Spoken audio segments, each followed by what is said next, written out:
pour le mât et la voile, il y a des rivets là qui sont alignés avec les flèches, qui sont alignés aussi avec le vide-mulet sur lequel va la baume, la flèche du bas de mât et le rivet en tête de mât qui est important de repérer. Là, à l'emboîtement des deux mâts, des deux parties du mât, il y a les deux flèches doivent être alignées avec le rivet au milieu si jamais les flèches sont plus là. Tac. Pour bien que la voile soit tout dans le bon sens et aussi que le mât travaille dans le bon sens si jamais il doit se tordre en vent fort ou avec le Cunningham. Là du coup la voile doit être alignée avec le vide-mulet et en tête de mât il y a le rivet quelque part ici qui doit être aussi aligné avec la voile. On peut le voir normalement, on le voit juste là. Ce qui fait que la voile est bien alignée avec le mât et le bateau une fois qu'on la met dessus. Après, il ne faut pas oublier les lattes. Elles ont un sens, donc il faut mettre le côté courbé à l'intérieur. Parce qu'en fait, il y a un élastique au bout là qui va se prendre dans la latte et qui va la forcer à revenir droit dans la poche pour l'empêcher de tomber en remontant vers le haut là. Et donc la plus petite tout en haut. Pour la baume, elle se met sur le vide-mulet, ça c'est évident. Et donc il faut faire gaffe là qu'elle ne tombe pas sur le bateau parce que ça peut faire des trous. Et on vient chercher le crochet en bout de baume qui vient juste se mettre dans l'œillet. Tac. Et là, pour que la baume reste... Non, oui, pour que la baume reste près de la voile, il y aura un tour de baume à mettre. Et la bordure, elle vient dans la poulie le long du mât. Tac. Dans la poulie de renvoi de droite, en bas du mât. Et dans le taquet de droite. Et ensuite là on peut faire une petite boucle pour tirer facilement sur la bordure. Et il y a une petite marque ici, noire, sur le bout, qui permet de savoir où faire le nœud de chaise pour choquer au maximum. Et avoir à ce moment-là le relâchement de bordure maximum sans que la voile soit trop creusée. Parce que là on a déjà un gros creux qui est largement suffisant. C'est un double scratch. Donc là je le remets comme il était. Au début on passe tout dedans, dans l'œillet de la voile. Tac, jusqu'à l'anneau. Ensuite, il faut l'ouvrir. Tac, là il faut faire le tour de la baume en passant bien par dessous la bordure. On passe dans l'anneau. Et on revient mettre le scratch doux sur celui qui accroche. En serrant juste assez pour que la voile vienne toucher la baume, mais sans trop frotter. Et on peut ensuite refermer par-dessus. Voilà. Et il faut bien que la bordure soit libre de l'autre côté. Voilà. Ça s'accroche juste là. Pour le passage de l'écoute, la poulie d'écoute là, elle est réglable.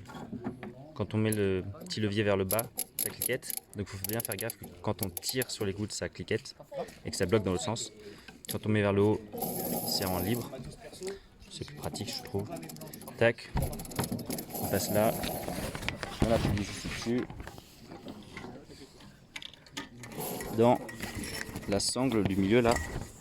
Très important si on veut pas se la prendre dans le cou pendant un virement de bord. Ce qui peut être très dangereux. Puis dans la poulie en bout de baume. Dans la poulie sur l'appentoir en passant bien par l'arrière. Tac, vers l'intérieur. Et à nouveau en haut en venant vers l'intérieur depuis l'extérieur. Et là encore j'aime bien faire un petit nœud de capucin. Et ensuite on fait une demi-clé pour éviter que le nœud en fait vienne frotter dans la poulie. Comme ça. Tac tac. Et comme ça bloque bien. Et c'est très court pour pouvoir faire du poulie dans poulie. Quand on tire vraiment à fond. pour que ce soit vraiment au plus proche là. Et à l'autre bout de l'écoute, il y a une pomme de touline qu'il ne faut pas défaire surtout, qui sert de nœud d'arrêt. Comme ça, quand on lève totalement l'écoute, elle vient se bloquer là. Et c'est facile à rattraper et ça fait joli. Pour le halba, donc il y a le taquet en bas, un palan en haut, un palan en dynéma au milieu, avec la poulie qui va se mettre sur la baume, et la poignée en bas. Donc pour le fixer sur le mât, il faut bien prendre la goupille du bas. Tac. On le met ici, comme ça. Ensuite on vient attacher ça sur la baume, en ayant bien le palan beige en haut. Il faut tirer un peu sur la baume pour la faire descendre, sinon c'est trop court. Sur le Cunningham, on a un bout en dynéma avec des épissures, une poulie sur le bout qui n'est pas en dynéma avec ensuite un nœud. Donc le bout en dynéma passe dans l'œillet. On le fait bien passer de part et d'autre de la baume. Tac. Et puis on va venir le mettre dans la goupille ici. Donc là, il faut bien avoir le bout jaune à bâbord, parce qu'il va ensuite passer dans les poulies en bas là, et le taquet. Et là c'est un petit peu compliqué, il faut forcer un peu pour passer les deux bouts dans la goupille. Donc c'est pour ça qu'on met d'abord celui en dynéma, déjà engagé sur la goupille, et ensuite on se débrouille pour faire passer le deuxième bout. Là du coup le bout du Cunningham, il passe dans la poulie. Tac. Ce qui permet de faire un petit palan là, où on le renvoie. Puis dans la poulie de gauche, tac, as usual, et dans le taquet de gauche. À nouveau là, donc là il y a un peu plus de marque par contre, donc la longue marque là, c'est la même que sur la bordure. C'est pour dire où est-ce qu'on doit faire le nœud de la poignée. Et là il y a un tout petit repère, ça c'est pour faire une poignée comme en crochet, tricot, crochet. Et ça c'est le moment où on doit arrêter le crochet. Donc non, pour les détails de comment ça marche ça. Donc pour faire cette poignée, on fait une petite boucle comme si on allait faire un nœud. On passe dedans. Donc là il y a la petite marque noire ici. Et à chaque fois on repasse dans la boucle. Tac. Et on tire. On refait une boucle, on tire. Et à chaque fois ça serre la boucle précédente. Tac. Tac. Tac. Et à la fin, pour verrouiller, on passe simplement tout le bout dans la boucle. Et voilà, donc là la marque elle est à peu près ici, c'est à peu près suffisant. Et pour finir, un petit nœud de chaise, tac, au niveau de la grosse marque noire, hop là. Ce qui permet que quand on choque le Cunningham, il va jamais aller plus loin que ça, de toute façon c'est pas nécessaire. Et on a une poignée qui fait qu'on peut tirer fort dessus sans que ce soit désagréable dans les mains. D'abord l'aiguille du haut parce qu'il est plus long, tac, et clac. Et là normalement la languette suffit à retenir le safran. Ensuite la barre, on la passe sous la patte doigt, dans le safran, dans le gouvernail, en laissant le bout sur le côté, qui passe dans le taquet, tac, là. Là j'ai l'habitude de faire un petit nœud de capucin, 2 tours, on passe dedans, tac, et sous la patte doigt. Voilà, et là à l'arrière, la petite goupille pour pas que le safran, donc la barre sorte. Et voilà, c'est tout bon. Là sur le safran, normalement on met un petit anneau brisé ici pour empêcher le gouvernail de tomber. Mais sur ce bateau là, la languette est déjà tellement forte que ça n'a jamais posé problème. Pour le dégréement, surtout ne pas défaire la pomme de touline. Ne pas défaire le nœud sur la poulie là. Ne pas défaire les nœuds du halba. Mais juste, on a fait juste les poignées là. La poignée de la bordure aussi. Le halba sur la baume, clac.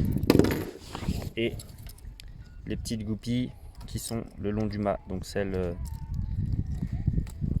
du Cunningham. Tac. Et ensuite celle aussi. Là j'arrive pas parce que c'est tendu, mais. Et ensuite celle du halba. Pour que le Cunningham soit rangé bien propre, j'aime bien le mettre comme ça là en long et ensuite faire un nœud en plein milieu. pour avoir quelque chose comme ça. Au moins on est sûr que ça s'en mêle pas. Pour le rangement de la bordure, donc elle reste sur la baume. Là, il y a un élastique qui la ramène. Tac. Ça, c'est la partie qui va normalement sur le long du mât et qui revient dans le taquet. Donc là, je l'ai fait passer dans la poulie de l'écoute, dans la poulie arrière de l'écoute. Et le bout, on peut mettre un petit peu l'élastique en tension et venir le coincer dans le taquet là. Comme ça, on la retrouve facilement et elle reste bien proprement le long de la baume. Pour le pliage de la voile, ce qui est un peu important, c'est d'essayer d'éviter de plier trop la fenêtre. Donc, mais c'est difficile de faire sans. Et là, donc on peut se mettre soit chacun d'un côté et plier la voile en accordéon. Donc là, il y a un creux, bosse, creux, bosse, etc. Mais comme il y a là, les plis sont déjà bien marqués, on peut le faire tout seul, juste en ramenant la voile en face, jusqu'à arriver sur le bon pli. Tac. Et à nouveau dans l'autre sens. Etc. etc.